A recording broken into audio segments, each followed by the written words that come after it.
आजकल कितनी बड़ी आपदाएं आई मेरी माताओं। युद्ध लग गया था हमारे देश में, कितने लोग शहीद हो गए हैं, कितना दुख है। हम लोग यहाँ बैठ के आराम से कथा सुन रहे हैं, आराम से, और वो लोग बेचारे अपनी जान की बाजी लेकर वहां बैठे हैं। कितनों का परिवार है, पति हैं, बच्चे हैं, पत्नियां हैं, माँ है। हम कहते, लोग कहते एक फौजी मर गया, हमारे लिए कहना क्या होता है, अरे एक फौजी शहीद हो गया, मर गया बेचारा, वो फौजी था। तुम्हारे लिए तो शायद एक फौजी शहीद हो। लोग नारे लगाते कुछ दिन तक, अमर रहेगा, जब तक तेरा सूरज चांद रहेगा तब तक तेरा नाम रहेगा। लोग ऐसे, अरे मूर्खों, हम लोग ऐसे नारे लगा रहे हैं, कौन याद रखता है? बुरा नहीं मानना, कोई नहीं रखता। 2 दिन नारे लगाते, तीसरे दिन सब भूल जाते, अपनी मस्ती में मस्त हो जाते हैं। पर मेरी माताओं, कभी उस घर में जाकर देखो जिस घर का लाल उजड़ा है, जिस घर का ग्रस्त उजड़ा है, उससे जाकर पूछो कि उस पे क्या बीती है। उस स्त्री से पूछो जिसका 6 दिन में सुहाग लुट गया, जिसके हाथ की मेहंदी भी नहीं उतरी, उससे जाकर पूछो कि तेरा पति अमर सूरज चांद रहेगा, अमर रहेगा, तेरे को संतुष्टि है? वीरांगना है वो बेचारी, क्या सुख देखा उसने 6 दिन में, बताइए। एक जवान लड़की चली गई, क्या सुख देखा बताइए। जवान जवान फौजी चले गए मेरी माताओं, क्या सुख देखा। संसार जब चला जाता है ना, हम लोग कहते हैं फौजी शहीद हो गया।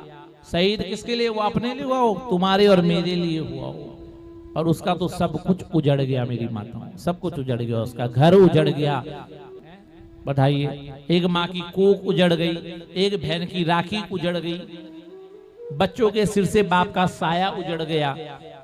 कितने दुख की बात है मेरी माताओं। हमें प्रार्थना करनी चाहिए।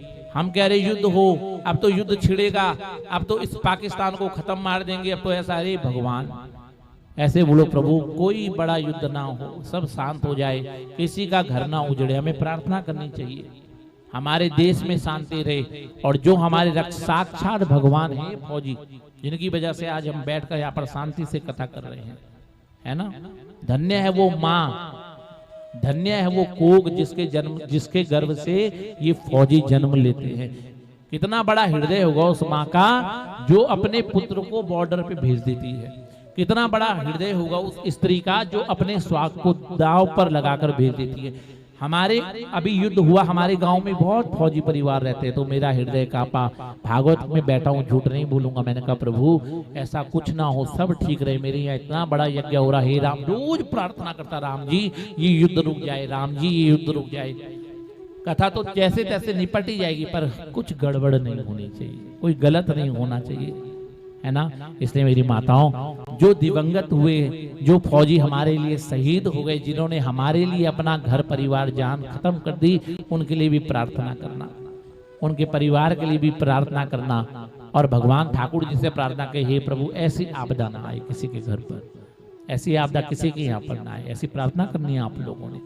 कहना बहुत आसान, हमारे घर में इतने यहाँ पर फौजी लोग रहती है, ये बहनें हमारी, इनसे पूछो जब युद्ध होता है कैसे सोती होंगी तुम, क्या तुम्हारा हृदय कांपता होगा कि नहीं कांपता होगा, है? कोई भी फोन की घंटी बजती होगी तो हृदय कांप जाता होगा, पता नहीं ये फोन क्यों आ रहा है, क्यों आ रहा होगा वहां से ये फोन, हृदय कांप जाता है। मैं तो अपने अगल बगल वालों के लिए बहुत डर रहा था। मैं कहा भगवान ये युद्ध शांत हो जाए, कुछ ऐसा ना हो प्रभु, हमारा पूरा गांव खूब सुखी रहे, सबका स्वाग भाग बना रहे। मेरी ये इतनी बड़ी भागवत हो रही, मेरे जितने भी यहाँ पर फौजी भाई हैं वो सारे फौजी भाई खूब सुखी रहे, दीर्घायु रहे, भगवान उनके ऊपर कभी संकट ना आए। मेरी बहनों का, मेरी माताओं का स्वाग भाग बना रहे, क्योंकि मैं जानता हूं मेरी माताओं, आपने अपना सिंदूर दांव पर लगाया है। एक माँ ने 9 महीने खून से सींचकर अपने बच्चे को उस बॉर्डर पर भेजा है, और ये लड़ाई लगी ना तो पूछ लो इनको कि कैसे रहे होंगे तुम। दिन रात खराब हो गया होगा, रात की नींद उड़ गई होगी, खाना पीना हराम हो गया होगा, क्या पता सुबह क्या खबर आती है, फोन आ रहा, क्यों आ रहा है ये फोन, कोई गड़बड़ तो नहीं हो रही होगी, क्यों आ गया ये फोन। और हम कहते शहीद हो गया जी, हमारे देश के लिए अमर रहेगा, सूरज चांद रहेगा। उसके घर जाकर पूछो क्या बीत रही उसको, क्या दे दिया सरकार ने, 10 लाख 20 लाख चल जाएगा उसका जीवन, या वो प्रेम, वो पिता का प्रेम, वो पति का प्रेम, वो बेटे का प्रेम मिल जाएगा? नहीं। इसलिए दुआ करो, प्रार्थना करो कि हे प्रभु कभी भी ऐसा युद्ध ना हो, शांति बनी रहे हमारे देश में। हमने अपने शहीदों के लिए प्रार्थना करनी है जो शहीद हो गए, परंतु जो हैं उनके लिए प्रार्थना करने की, हे प्रभु ठीक ठाक वो अजर खूब उनकी दीर्घ आयु हो और ठीक ठाक वो अपना रिटायर होकर हमारे यहाँ और बढ़िया पार्टी हम लोगों को कराए, सबको कराए। ये दुआ करनी है, हमने प्रार्थना करनी है, ठीक है ना, मन से प्रार्थना करनी है। क्योंकि जब अपना जाता है ना तब पता लगता है कि क्या होता है, दूसरे का नहीं पता लगता, या अपना जाता है तो पता लगता है। इसलिए मेरी माताओं प्रार्थना करने की, सब सुखी रहें, स्वस्थ रहे, किसी को कुछ प्रॉब्लम परेशानी ना हो। बहुत दुख की बात है ये तो, बहुत क्या है ये आप। और अभी अगर बहुत बड़ा युद्ध हो जाता तो ना जाने क्या क्या होता, ये कथा में भी मन नहीं लगता, पता नहीं कहाँ का क्या सुनना पड़ता, बहुत मन खराब हो जाता। इसलिए मेरी माताओं आप भगवान से निरंतर प्रार्थना करते रहे कि सब स्वस्थ रहे, ठीक रहे, मस्त रहे, अच्छे से जीवन को जिए। और जो बॉर्डर पे बैठे हमारे भगवान है ना, उनके लिए नित्य प्रति आपने यहाँ के प्रार्थना करनी है कि भगवान सब ठीक रहे, स्वस्थ रहे। अब हम कुछ